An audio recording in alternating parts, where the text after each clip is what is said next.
নমস্কার। আমি ক্যানিং ওয়ান আইসিডিএসের একজন অঙ্গনওয়াড়ি কর্মী। আমাদের রিসেন্ট এই এক মাসের মধ্যে আর কি একটা অর্ডার দিয়েছে যে আমাদের যে পোষণ অ্যাপসটা আছে, যেটা দিয়ে এখন আমরা অঙ্গনওয়াড়ি দিদিরা কাজ করে থাকি, তো সেই অ্যাপসের মাধ্যমে আমাদেরকে কাজটা করতে হয়। পোষণ অ্যাপসের মাধ্যমে আমাদের অ্যাটেন্ডেন্স করতে হয়, মর্নিং স্ন্যাক্স কাকে দিয়েছি এবং এইসিএম কাকে দিয়েছি, ইভেন গ্রোথ চার্ট থেকে যত 10টা রেজিস্টার আছে সবই এখন আমাদের পোষণ ট্র্যাকার অ্যাপসের মাধ্যমে করতে হয়।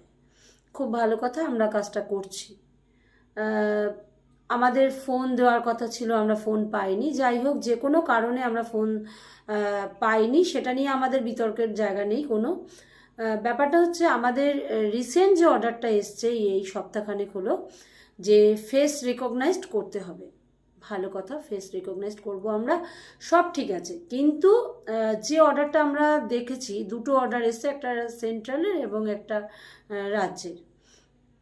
তো কেন্দ্রের অর্ডারে যেটা ছিল যে এইচসিএম ছিল না, সেখানে ছিল টিএইচআর এবং ফেস রিকগনাইজড। এবং পরে যে রাজ্যের যে অর্ডারটা আমরা দেখলাম, তো তাতে আমরা দেখতে পেলাম যে এইচসিএম ডিস্ট্রিবিউট করতে হবে এবং ফেস রিকগনাইজড করতে হবে এবং খুব তাড়াতাড়ি আমাদেরকে এই কাজটা করতে হবে। দেখুন, আমরা সামান্য একজন অঙ্গনওয়াড়ি ওয়ার্কার, আমরা কাজ করব না বা করতে পারবো না এত ঔদ্ধত্য আমাদের নেই, এবং আমাদেরকে এই ঔদ্ধত্য দেখানোটা মানায় না। আমরা একজন সমাজসেবী এবং আমরা সেবামূলক কাজগুলো করতে এসেছি। ফলে রাজ্যের এবং কেন্দ্রের যে কাজে আমরা লাগবো বা যে কাজটা আমাদেরকে দিয়ে তারা করিয়ে নিয়ে তাদের তথ্য সম্পূর্ণ হবে বা বলবেন, তাদেরকে আমাদেরকে সহযোগিতা করাটাই হচ্ছে আমাদের উদ্দেশ্য। তো সব ঠিক আছে, কিন্তু আমার কেন্দ্র এবং রাজ্যের যারা আছেন, মাথায় আমাদের আছেন বসে, যারা আমাদেরকে এই অর্ডারটা করেছেন, তাদের কাছে আমাদের বিনম্রভাবে আমার একান্ত অনুরোধ বলতে পারেন যে আমরা কাজটা করব, কিন্তু আপনারা ব্যাপারটা একটু খতিয়ে দেখুন। আন্দোলনে নেমে আমরা এরকম কাজটা করতে চাইছি না যে আমরা কাজ করব না, এই কথাটা আমরা বলতেও চাইছি না। ইভেন আমরা ক্যানিং ওয়ান আইসিডিএস প্রজেক্ট আমরা আন্দোলনে নামিনি, তার কারণ এখন সোশ্যাল মিডিয়া হয়েছে। তো আমরা চাইছি যে আপনাদেরকে যদি এই কথাটা কোনোভাবে পৌঁছে দিতে পারি যে স্যার বা ম্যাডাম, আপনারা যারাই আছেন তারা একটু দেখুন, রেগুলারলি ফেস রিকগনাইজড করে আমাদের এইচসিএম ডিস্ট্রিবিউট করাটা ইম্পসিবল এক কথায়। বিকজ এইচসিএম আমরা যদি ফেস রিকগনাইজড করে বসাতে চাই বা দিতে চাই, তাহলে আমরা যে হটকুক মিলটা রেডি করব সেই সময়টুকু আমাদেরকে দেওয়া দরকার। তাহলে একটা মা যদি সকাল 9টা কি 10টায় আসে, সেই মাটা 10টায় আসলে আমি তার ফেস রিকগনাইজড করে তাকে কিভাবে হটকুক মিল ডিস্ট্রিবিউট করব। এই জায়গাতে আমাদের কিছু অসুবিধা আছে। এবারে অনেকেই আন্দোলন করছেন, ফোন দেয়নি, 5G আমাদের সাপোর্ট দেওয়া দরকার, সেই রকম ফোন আমাদের দেওয়া উচিত, ডাটা চার্জেস। দেখুন, এতদিন এত কিছু আমরা আন্দোলন করা বা দেওয়া না দেওয়া, এত বিতর্কের মধ্যে ক্যানিং ওয়ান আইসিডিএস প্রজেক্ট আমরা যেতে চাইছি না। এই কারণে যেতে চাইছি না, কারণ কাজগুলো কিন্তু অটোমেটিকলি আমরা করছি এবং করতে আমাদেরকে হচ্ছে। ফলে আন্দোলনের জায়গায় থাকবে, নিশ্চয়ই আন্দোলন করব, কিন্তু এর মানে এই নয় যে কাজটা করব না। তাই আমাদের একান্ত অনুরোধ, আপনারা ব্যাপারটা একটু বিবেচনা করুন। টিএইচআর ফেস রিকগনাইজড করে দেওয়া পসিবল হয়। যেগুলো রেশনের দোকানে চলে, তারা মাসে একবার করে রেশন নিতে আসে, তারা ফিঙ্গারপ্রিন্ট দেয়, তাদের ওটিপি যায়, তারা রেশনটা নিয়ে নিতে পারে।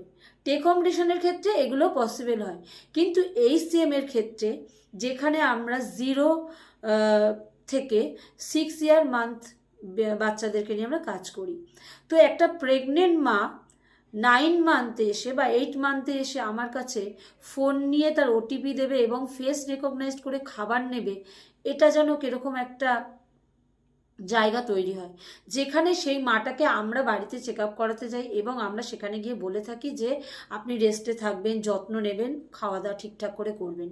কিন্তু আমাদের সেন্টারগুলোতে আসতে গিয়ে এমনও হতে পারে সে পথে পড়ে যেতে পারে, তার কোনো রকম সমস্যা হতে পারে, এই দায়ভারটা তার কে নেবে? এইগুলো অসুবিধা। এমনকি 0 থেকে যে 6 বছরের বাচ্চাগুলো আছে, আমাদের এমনও হয় যে আমরা কখনো বাচ্চারা খাওয়ার নিতে আসলে, যে বাড়ির লোক নিতে এসছে সেই বাচ্চাটার জ্বর, আমরা দিয়ে দিই তাকে। কেন? সেই সময় বাচ্চাটার কিন্তু অতিরিক্ত খাবারের খুব প্রয়োজন রয়েছে।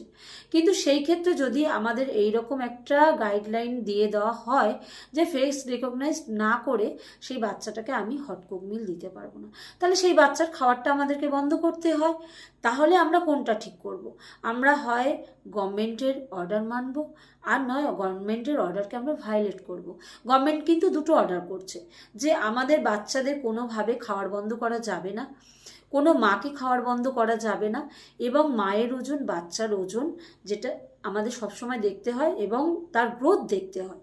তাহলে তাকে সাপ্লিমেন্টারি ফুডটা আমরা এই কারণে দিই যাতে তার গ্রোথটা ঠিক থাকে, যে বাড়িতে যে খাবারটা পায় তারপরে সে অতিরিক্ত খাওয়ার পরে আমরা গ্রোথটা নিই সারা মাসের শেষে গিয়ে।